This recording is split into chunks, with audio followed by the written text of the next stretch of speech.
Welcome back to another episode of the Sales Gravy Podcast. With me today is Jeremy Olson and Kristin Isaacson, who are experts on how to sell insurance from one of the top Allstate agencies in the country, but also experts in using role play to master the craft of selling. And we're going to talk a lot about role playing today, both for leaders and for individuals. Before we get started, I want you to go check out Sales Gravy University. Sales Gravy University is where sales teams and sales individuals from all over the world come to learn the craft of selling.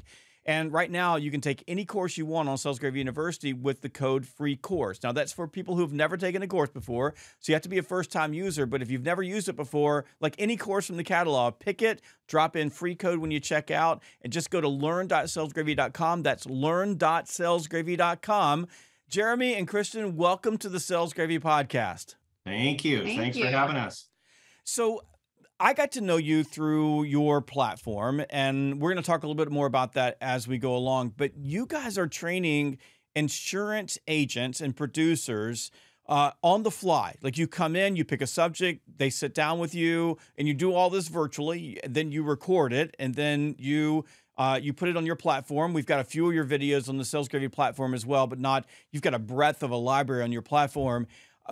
But what's different in this is that these are live role plays. So you're putting people through the paces and making them perform. Now, as a sales trainer, I love role playing. So if anybody ever sits in my sales training, and there's probably people who listen to this who have been there, know that, like, if you throw something to me, I'm not just going to answer your question. I'm going to role play it with you. I'm going to say, okay, you be you, and I'll be your customer, or I'll be you, and you be the customer, and let's do this together. Because I just believe that role-playing is the most effective way to learn. It's experiential learning. It's hands-on. So we can acquire knowledge, but until we actually do something, we don't apply the knowledge. So let's start with where this idea came from to run these insurance agent role plays. I'm not exactly sure what you call them, but that's what I call them. So, where did this come from? It's funny you ask, Jeb. So I had been an agency owner at that point for, I believe, 17 years. You know, I thought we had things figured out. We did pretty well in the insurance game, but I decided we need a little bit more. I really wanted my producers to just be better at talking to people. So I kind of thought outside the box. I went and hired Kristin. She was, still is, a certified Dale Carnegie instructor. Hired her to be my team coach. And I remember I got quite a few calls from corporate, from some of my managers, and they were like, what are you doing? You're bringing this person in. They're not going to sell any insurance for you. They're just going to teach your people how to talk. And I'm like, that's right. And so the very first week that I had Kristin on my team, she walked in the door. She said, Jeremy, let's implement this thing called role play. And I had what do you think? I had a team of 15 or 20 at that point. Mm-hmm. And I looked at her and I said, Kristin, nah, that's the dumbest idea I've ever heard. We don't role play around here. We just don't do it. And, you know, I look back now, 9 years later that Kristin's been on my team, and I honestly feel very guilty to the experience that I was providing for my team up until this, because to me, role play in 25 years now as an agency owner has truly been the most impactful thing that we've ever done. To me, again, we use this story all the time. It would be like playing in the NFL and just allowing a player to show up on Monday or Sunday and say, Coach, put me in. I didn't practice, but let me go. I've got it. And it's just been so impactful in our production with our producers, write a lot more business because we truly have created a culture of everyday practice. And so I'll let you share just kind of how we launched our POA. Well, actually, we launched RPOA. I did not want to launch RPOA. He's the business idea person, and I'm just the let's take care of the people person. And he said, I've got this idea. First, he said he was going to call it Role Play with Kristin. And I'm like, no, we don't need to do that. And then we ended up doing Role Play at the Olson agency because that's basically what we do.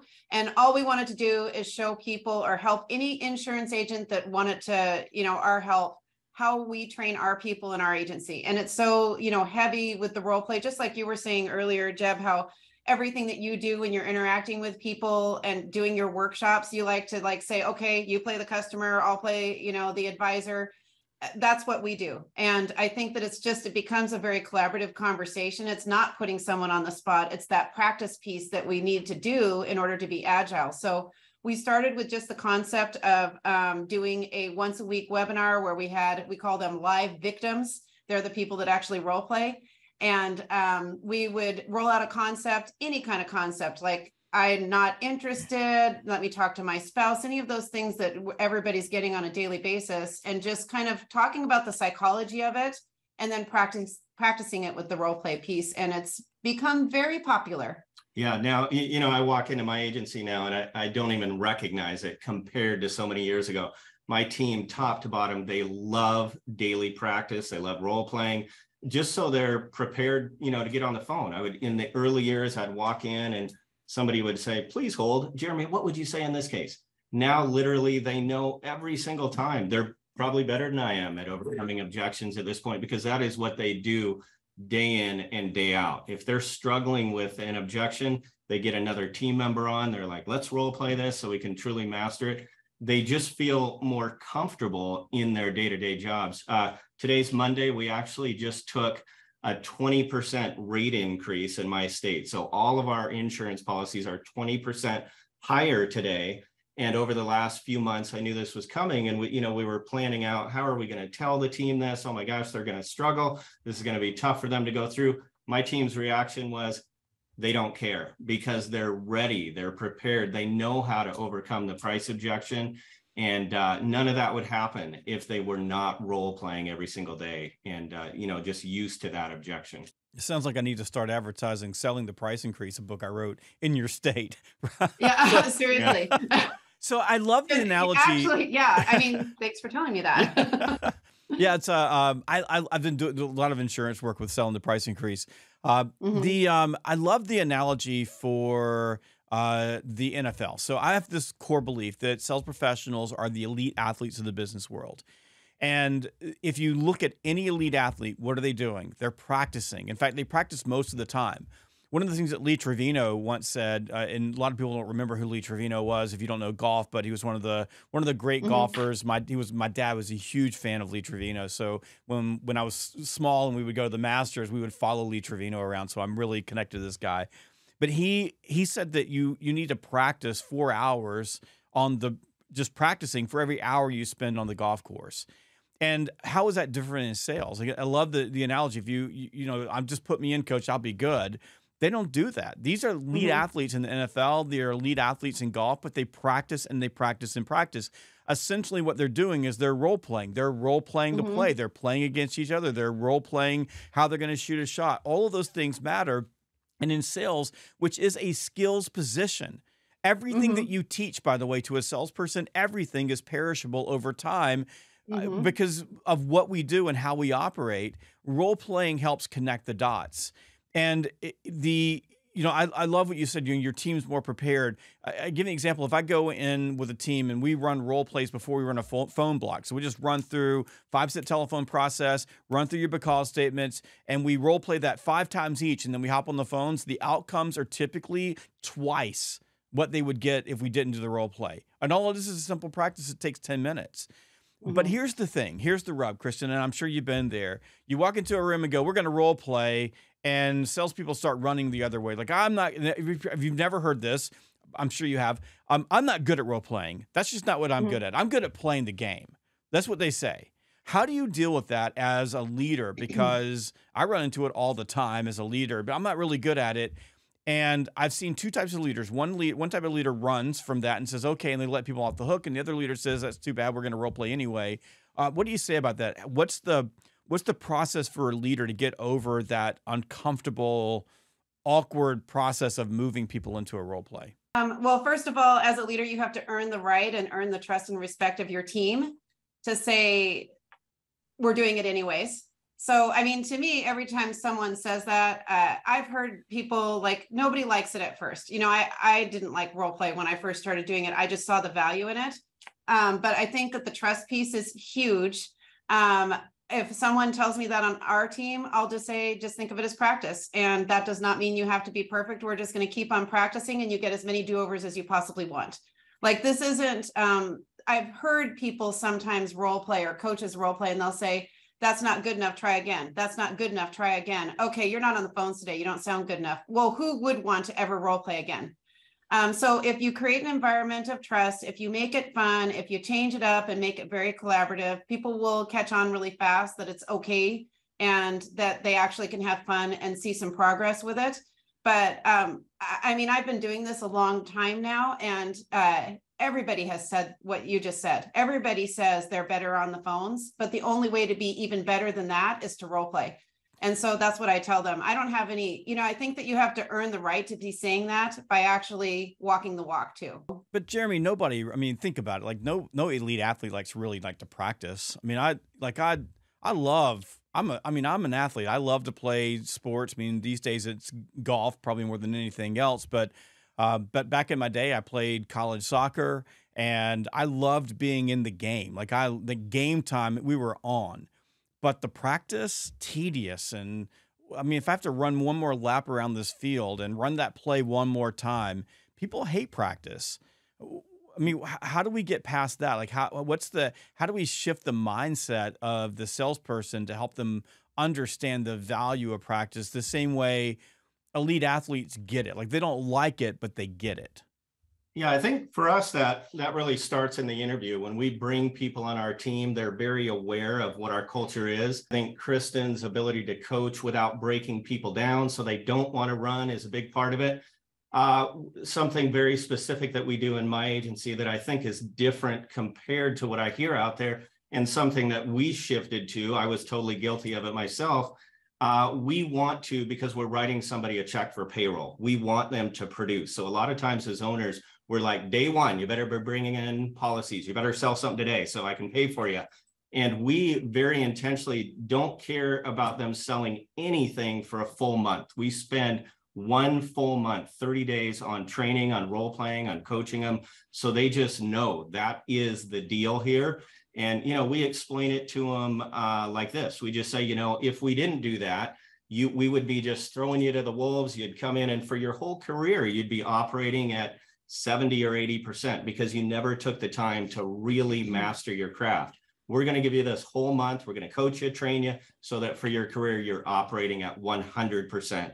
And the people that we onboard like this, they absolutely outproduce the people that don't, because they want to be so quick to get out there and sell something. So I think that's a really key point too, is the ones who are on top are doing this. Like, the ones who are rising through the ranks faster are the ones that are more actively engaged, like in team meetings, and actively engaged in their own growth through doing role playing and really just problem solving and asking. Part of role play is asking a lot of questions. It's not just like, here's a script, do it exactly like this. It's working through it. Sometimes I'll even say, put the script away. Now let me hear you paraphrase that the way that you would say it.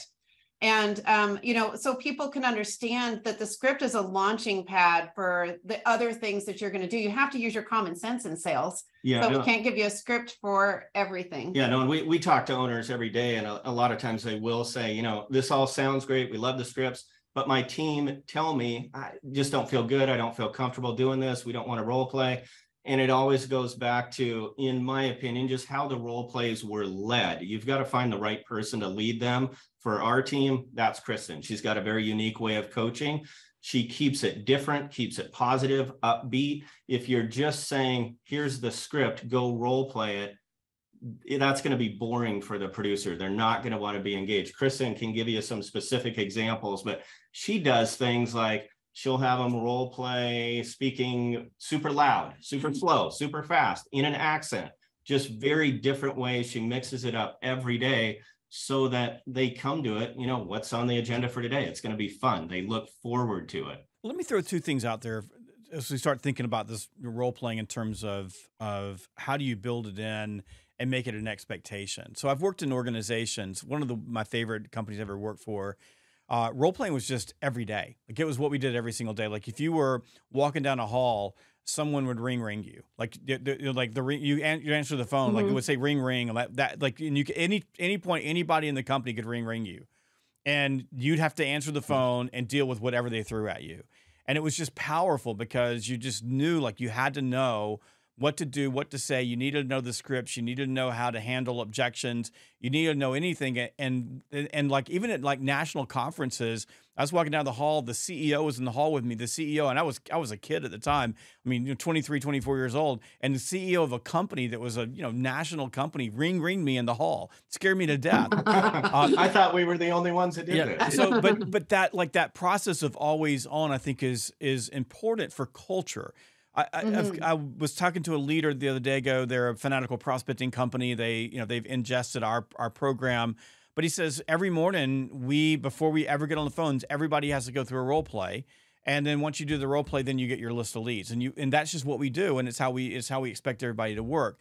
So I think one is you have to create a culture where role playing is just the norm. So for example, in my culture, if you come to me and say, Jeb, I got a problem with, this customer said to me, what do? I go, okay, you be the customer, I'll be you. I want you to do it just like the customer did it and throw it at me. Let's work, like you said, the words that I use all the time. Let's work through this together. I don't know that I have the answer, but let you get into the state where you were the customer. And I love to do that to people because then they have to act like the customer. They can be as mean to me as they want to.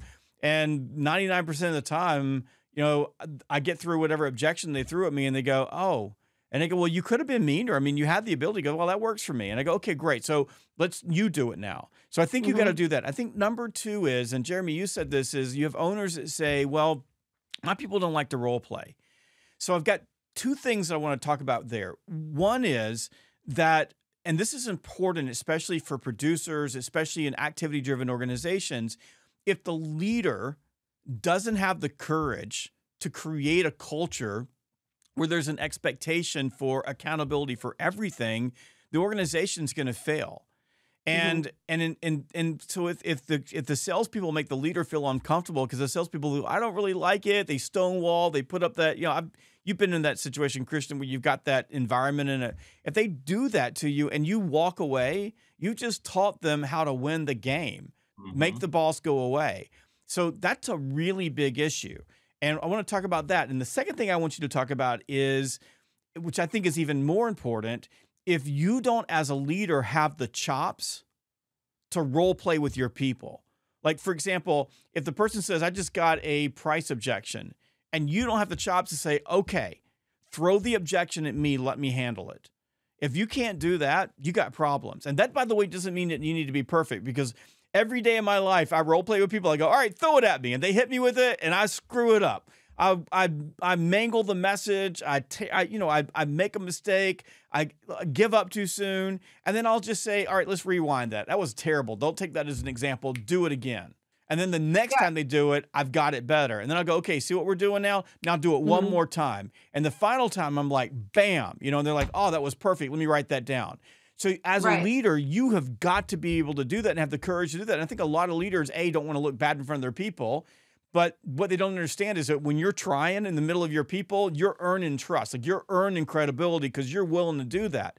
So let's talk about that real quickly. What do leaders need to change so that they're not letting their people off the hook? No different than if you're an NFL coach and your players come into, on the field, they go, we're not practicing today, coach. You are practicing. I'm going to fine all of you if you don't get on the field. They wouldn't do that because there's an expectation of practice. And then two, how do you as a leader shift your mindset so that you can get in the trenches and role play with your people on anything and be with them? So I don't know which one of y'all take. Let's throw it to Kristin because I think Jeremy was up last. You can take that part. I was just going to take the part about, what does it take to commit as a leader? Yeah. I think it is just that. It is absolutely committing and being unwavering in your commitment to your team, that you want to get that, you want them to get better.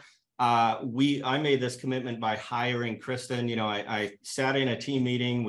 We flew probably 15 of my producers down to a seminar for 2 days. Right after I hired Kristin, we listened to producer after producer get up on stage and talk about how many policies they sold. And afterwards, we were about to fly home, and I rented a conference room at the airport. And I remember my whole team, they were nervous. What are we doing here? Are we all going to get fired? Jeremy's really raising the bar here. And we had this conversation with him and just said, this is us really drawing a line in the sand and saying, we are raising the bar. This is going to be an amazing thing for you guys and an amazing thing for the agency. This is all good stuff, but this will be the bar being raised from today moving forward. We've hired a coach. We're doing all this stuff. And we had 15 salespeople at that point. 7 days later, we had 6. We literally lost 9 From people raising the bar. by raising this bar and committing to role play was a huge part of it. This is what we're going to do. At that point, you know, they were all quitting. We could have very easily said, okay, we won't do it. But we knew that this committing to practice would change the whole game for us. You know, losing 60% of our sales team, we never missed a beat. We never produced any fewer items. We actually produced more the next month because we had a team of people that were committed. So I would say for agency owners, any business owner, that's got to be it. You committing to it. This is your business. If this is what you think will help your business run the best, you've got to stick to it. You cannot let your team talk you out of it. And we do get owners all the time that say, we gave it a few weeks. That's not us. You've got to, Kristin and I have worked together on this relentlessly 7 days a week for almost 9 years now. It does not happen overnight. I would say that's the other piece is, you know, the commitment, but also knowing it's a process. This will not happen in 3 weeks. You're not going to be doubling your production because you started role playing. This is 9 years. And it's taken us 9 years to basically triple our production. So, you know, over the course of a year, 2 years, you will see movement, but it's not going to be overnight. Yeah. And I think before you answer that question, Kristin, I want to put a dot on that I when it comes to the people giving up too soon. And I want to go beyond just an agency owner. You're a frontline sales leader. You're working for a big company and your people make you go away. You're trying to run your sales meetings and you say, let's role play this. And you get a little bit nervous and it gets a little bit awkward in the room and then you give up. You teach your people how to run you.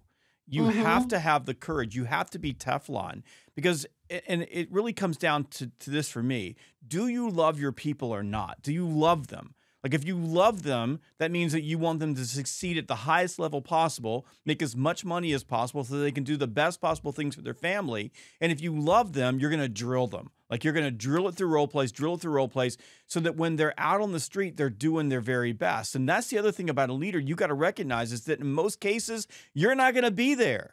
You can't be sitting beside them where they're going to ask you, oh, what do I say in this situation, Jeremy? You got to trust that they're on the street doing their very best. You get paid for what they do, not what you do. So this whole idea, it makes me feel uncomfortable as a leader. That is you abdicating your responsibility to make your people the very best of what they can possibly be so that they can succeed at a higher level. So I think you're exactly right. As a leader, no matter what level you are, you've got to commit to this because it is absolutely the key to running a high-performance team. Your people are elite athletes. Elite athletes train. Role play is training. So, Kristin, I'm going to throw it back to you. Sorry, I didn't mean to cut you off, but let's talk about the second piece of this, which is getting in the trenches with your people and actually doing it, which I think is part of why leaders go away because they don't feel comfortable. And I think, first of all, I don't know that they feel comfortable with the craft itself. Maybe they don't understand the processes. Maybe they don't really understand how to sell very well. But I think that what I see is a lot of leaders they feel like if they're role playing and they screw up, then they look bad in front of their people. Like they have to be perfect. And you just said earlier, role playing isn't about being perfect. It's about practice. Exactly. And I think that it's funny, like every time we have an agency owner come to us and say, my team doesn't like role play or I can't get my team to do this, it just drives me crazy because you have to be the one running your team. Your team can't run you, just like you were saying. And with role play, you know, first of all, you have to implement it. So we make the commitment, you know, as an agency to do this. Then you have to figure out the way that you're going to implement it. And so we have a very specific, it's not every single day. It's not meetings that run over because we don't have enough time to finish. You've got to actually have like a strategy of how to role play. And so one thing that we implemented right away is just having team meetings every single day. So they knew what they could rely on. Some of the team meetings had role play. Some of the team meetings didn't have role play. We do it now a very specific way. Every Wednesday, we have a very specific role play because we roll out a new topic every single week on Tuesday. And so Wednesday is debrief of Tuesday. and then role play it. And then our team members are constantly role playing back and forth. And then we have other meetings. We have a really fun meeting every single week called The One That Got Away, where it's just kind of a free-form team meeting, which you would love, Jeb, that just is, people talking about the ones that got away, the harder objections, or ones that they just couldn't solve for during the week. And we literally are just problem solving. So sometimes even me as a leader, I'll have to say, let me think about that one, throw it at me, and let's just work through it. Like, I don't know how I would respond to that until I feel it. And so I'll ask them how that sounds. What would you change? And sometimes like they're giving me coaching too, which is great. It's super fun. It goes back and forth. The biggest thing for me is like when you're playing the role of an advisor, you're the advisor. So you got to think like an advisor with the customer's benefit in mind, always speak to the benefit of the customer. And I always want to know, like with the customer, I don't want them to think like an advisor. I want them to play the role of the customer and really hear it from a consumer's perspective. And I want to hear, what would you guys want to hear as a customer? Because we're all customers, right? And so, what did you feel as a customer? How, what did you like about what that person did?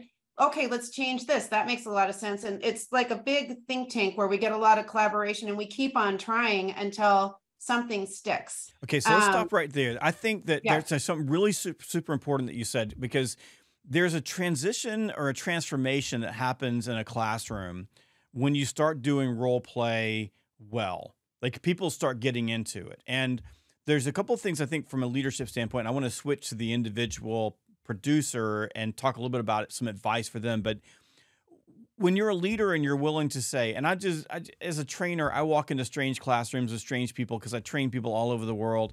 And in every single classroom, people go, I'm not really good at role playing. And I go, that's okay. We're going to do it anyway. Go. And the way I usually start is, I'll be you, you be the customer. That puts them in a lot better position because now they can just be mean to me. But once it starts rolling downhill, people really begin to get into the role.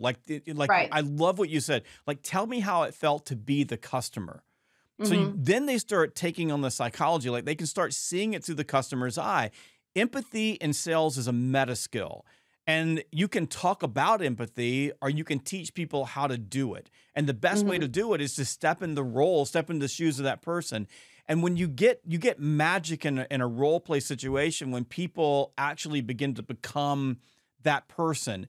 And what I really love is when I point out to them, I'm like, we're in the middle of a role play, and I'm like you're like that person. And they're like, yeah, I know. I said, and you're reacting the same way. Like, this is psychology. You're doing exactly, you could do anything you want to. You could get out of this. You could yell, you could scream, you could be ugly, you could put up impossible barriers, but you didn't. Why? Well, it just felt right. Like what they were saying made sense to me. Like it was the right kind of question. They were listening. It made me feel good. And then you can see the light bulb click on.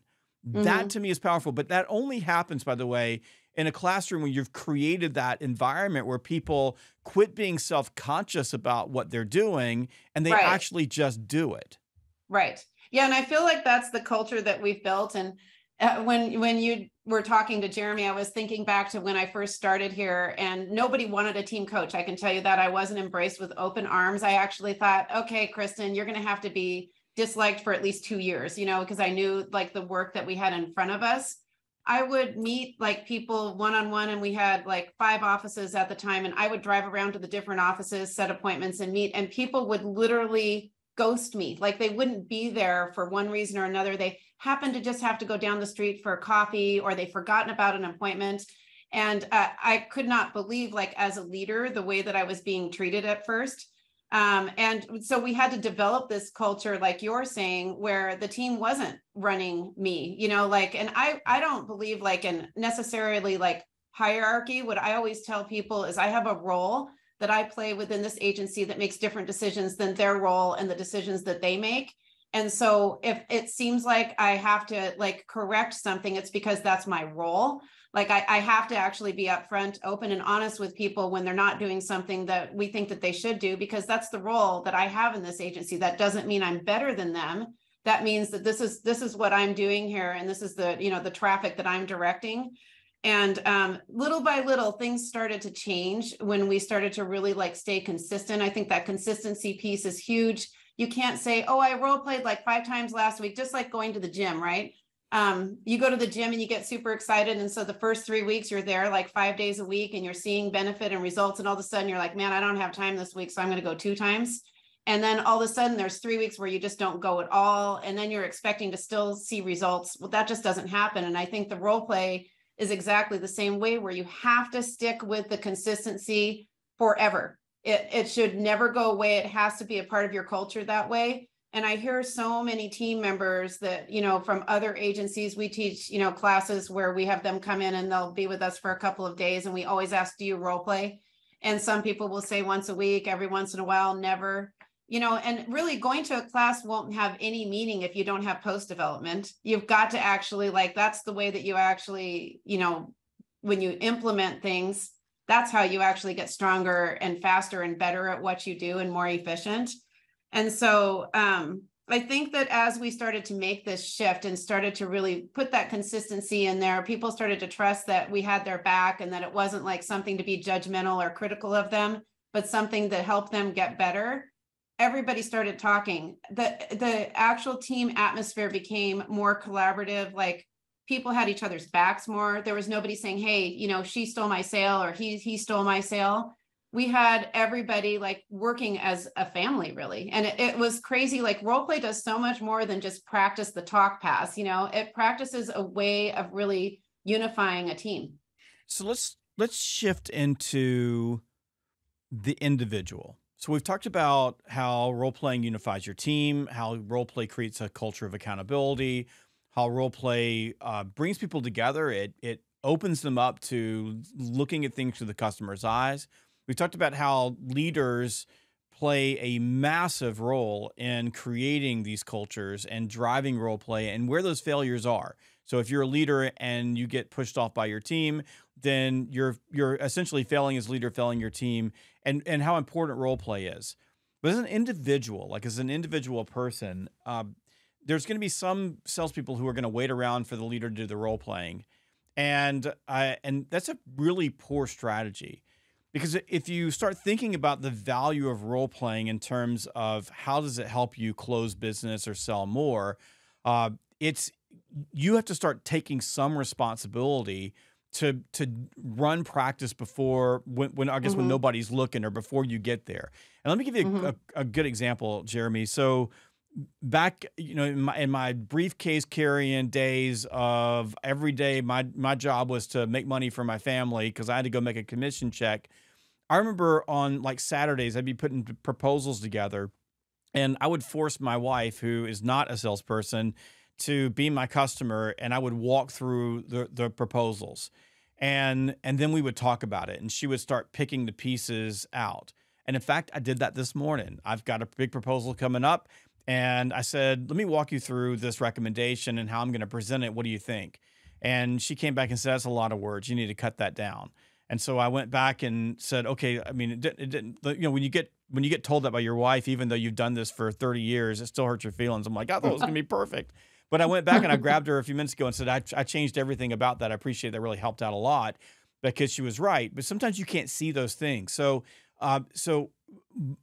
But as an individual, Jeremy, how do you do, like, should you just grab the person sitting next to you and say, hey, let me run this by you? Can you as an individual find other people in your life that you can role play with and run things by? And we're not talking about, I need to sit someone down for 2 hours. I'm talking about, hey, this is my pitch. How does that sound? How do you do that as an individual, or how do you develop that mindset of I own my performance enough that I'm going to use this practice mentality or this practice methodology to rise to a higher level?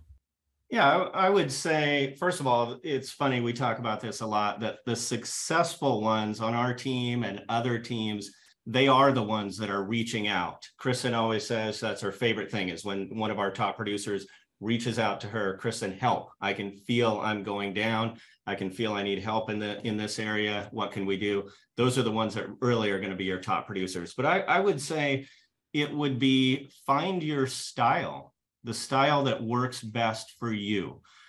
So some people, no matter how good they are, they might be uncomfortable role playing in front of a huge, a giant group. Some like the one-on-one. We have that on our team all the time, where if they're struggling, they'll reach out, jump on Zoom with one other producer and just role play that with them. We have some that love role playing with themselves on the way to work in their car. That's how they get better. In the shower, getting ready, shaving, with their spouse, with their girlfriend, with their friends. They do that all the time. But it would be that. Find what suits you best, that you're going to be able to commit to it on a regular basis. Is there a need to get past this mentality that, well, I don't like it, it's hard, and just accept that you're not going to like it and it's hard? Like my experience this morning, I role played with my wife. I knew that whatever she was going to say wasn't going to make me happy, because what I wanted her to say was, "Oh my God, you're a genius. That was amazing what you just did." And I knew she wasn't going to say that, but I've gotten over it a long time ago because it makes me better. Is there just a place where you just have to say, I'm not going to be perfect. I'm probably going to stink, and I just got to get past this because it's going to help me get better. I mean, I use a formula called murder boarding before we walk into a big deal, and that is we role play every possibility that could kill the deal. It's terribly uncomfortable. It exposes every weakness that you have. There are moments when you just want to walk out of the room because you're embarrassed. Mm-hmm. But if you do it, when you go into a closing call, it's 10 times easier than it would have been if you hadn't done that. How do we, as individual human beings, deal with that fact that it's going to be uncomfortable, that it's going to be hard, and that we need to get past that because it makes us better? I mean, we talk about uncomfortable all the time. I always say, like, that's my favorite thing to do, is make people feel uncomfortable in role play, but not uncomfortable in a degrading kind of way. Uncomfortable, like, I don't know what to say next, because then we can stop and think about it. We do this every single week when we're practicing for our role plays. Like, we go through our scripts with a fine-tooth comb. I don't even know how many times. And there's something that happens when you role play a lot where you can there's things that, like, will be, what do you think of, like, he'll write something and then he'll say, what do you think of this? And I'll listen. And all of a sudden it's like my head just goes, I didn't really like that right there. Yep. And so then he'll say, okay, well, what do you think of this? Or I'll say, what do you think if you added this? And we just go back and forth and back and forth. And I think at some point, like, it really did make people feel so uncomfortable in our agency. But at this point, we don't have to overcome that challenge with our team members of, like, not accepting it. I feel like I have people coming to me and saying, give me everything you've got. Like, I want to hear everything that you have to say. And there's one thing that I do a lot of in like coaching role play is I always ask people, either them or somebody else, I'll say, what did you like about what Jeb did there? And they'll tell you, like, what you did right, basically. And sometimes we don't know what we're doing right. And so it builds this, like, thing, where you're like, okay, I want to do more of that. And then I might ask, what do you think that if you could pick one thing to tweak, what would it be? And then they'll say, maybe he could have said this here. Okay, Jeb, now try that. And let's see if we all hear the difference. And then we get this, like, kind of group buy-in, but it just becomes it becomes not role play. I don't know how to say it, but it isn't role play anymore, because it's like what you're saying, it's just getting better and working through all of the possible kinks that could happen.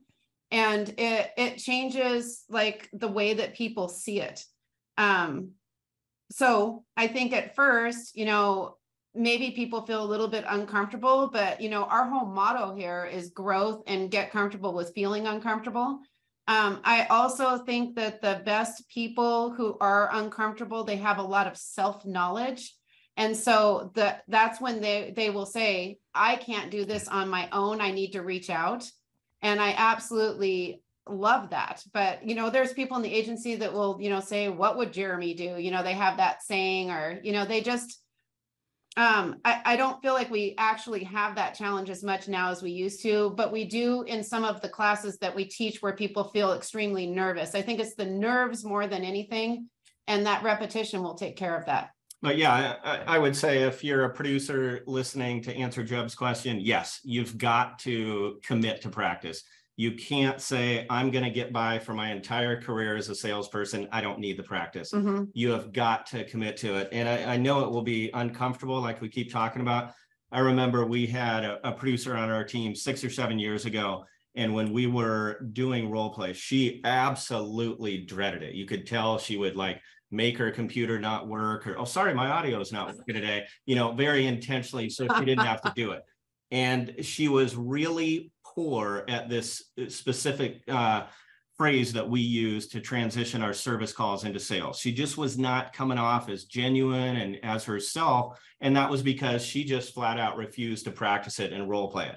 So one day I called her up and I said, okay, here's the deal. I know you don't love role playing this in front of everybody. Do me a favor, jump on Zoom and just record yourself 100 straight times saying this line, the same line, 100 times.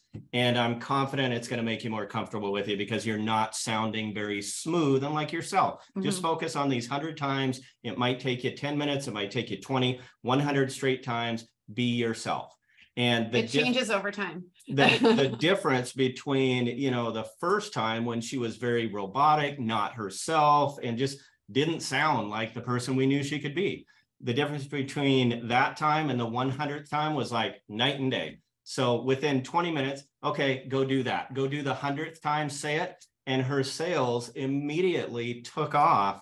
And that really is. But they light up too. Like they see the confidence and all of a sudden they want to do it. I mean, that's it. If they see results, they want to do more of it. If they feel like they've had a positive interaction with the person that's leading them. And that's our role as the owner, sales manager, is to get your people to want to do this, not to be forced to do it. And this is just what we do. I hate this part of the day. We have a culture now where every person on our team absolutely loves role playing. Well, there's some that probably still feel uncomfortable, but sounds crazy, but that is because of the, doing it every single day. Kristin's, she just said it a minute ago, focus on one thing. We see managers and owners so often, they're like, well, your tone was off a little bit, slow down a little bit, speak louder. Say this. They give them 5 different things. And by the time they're done with that, I don't even remember what I'm supposed to do. Versus even if we hear 5 things that need to be changed, pick the most important. Kristin's very, one. very good at picking one thing, the most important thing that she feels will impact them. And they go work on that. And then that gives them the confidence that they mastered one thing versus 5. Yeah, I think that's very similar to how athletes practice. You focus on one thing, you master that, you move to the next thing.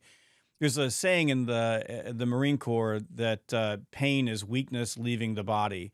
And I think that what I'm hearing you say is that in role playing, if you feel uncomfortable, that's weakness leaving your sales game.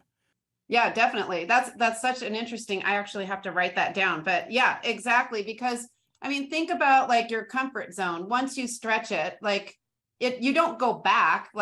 You keep on stretching it more and more and more. And all of a sudden you're at a different place and you didn't even know how you got to that. And like you say, it's pain leaving the body, but you're not feeling the pain leaving the body, but all of a sudden you're at a different level, right? Perfect. Hey, before we wrap up, tell me about your role play platform. Just tell us what you do. Because it's cool, it's unique. There's not a lot of people doing. Well, I don't think there's anybody doing what you do. I found it so unique that I got you to give me some of your stuff so we could put it on Sales Grave University. But you guys have this entire platform that's really built around insurance and agencies and producers that anybody can come and sign up for, where you can go in and be a part of these live role plays. Not only can you volunteer, as you say, to be a victim, but you can, you can actually engage real time.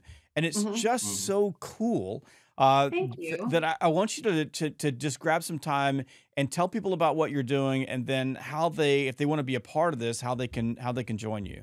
Yeah, and I guess we would start by saying, first of all, neither of us ever thought we would be hosting a role play on insurance topic show.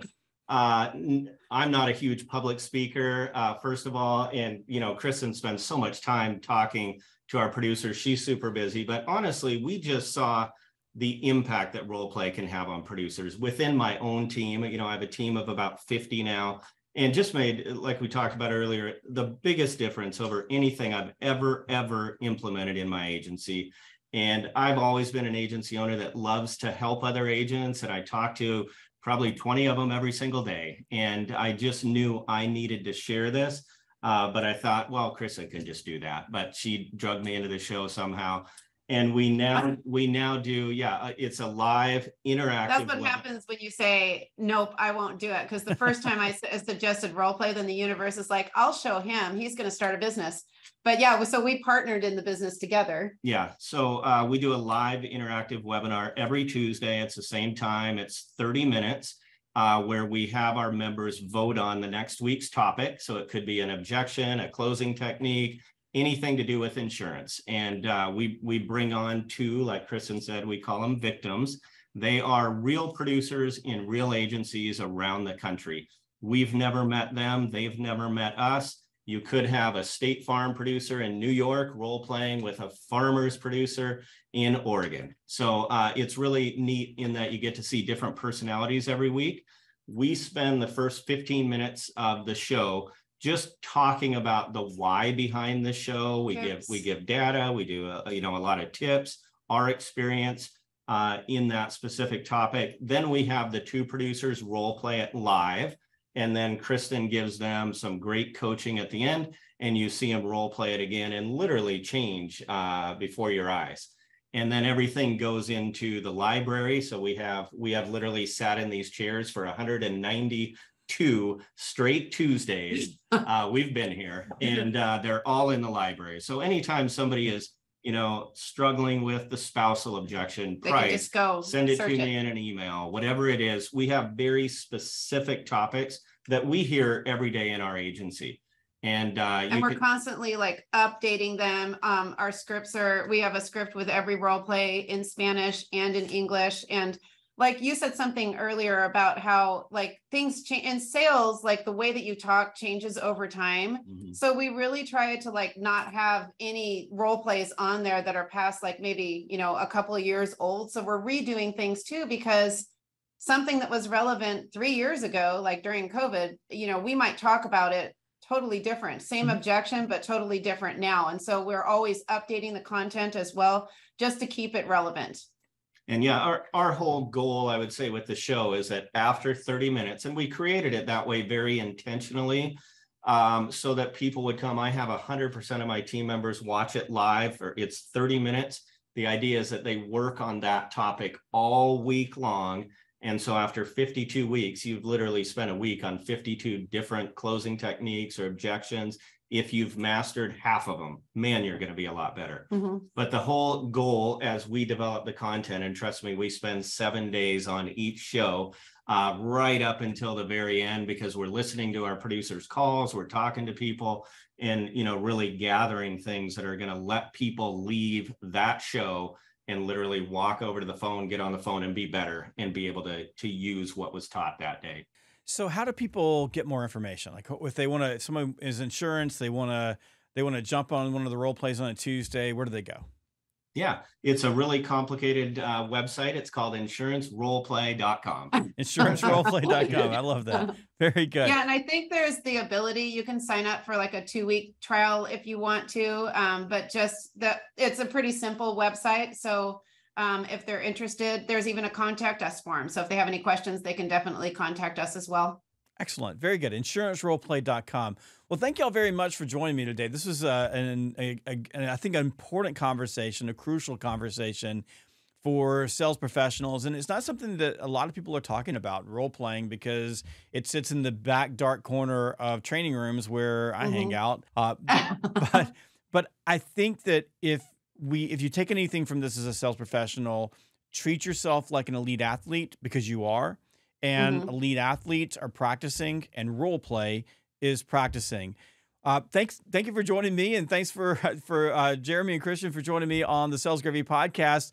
And don't forget, go to learn.salesgravy.com. That's learn.salesgravy.com, and use the code FREECOURSE. and you can take any course in our catalog. We have added this year alone 75 brand new courses from people like Andrea Walls. We've got just Amy Franco was just in our studio. We've got Jeremy and Kristin are on as well. We've got Anthony Areno. We've got Victor Antonio. We've got so many more. Even yours truly are on there. So go check it out, either yourself or your entire sales team. And by the way, if you've got an LMS, we'll just put the content right on your LMS so your learning management system can house this content. And so go to learn.salesgravy.com, use code FREECOURSE, and we'll see you next time on the Sales Gravy Podcast.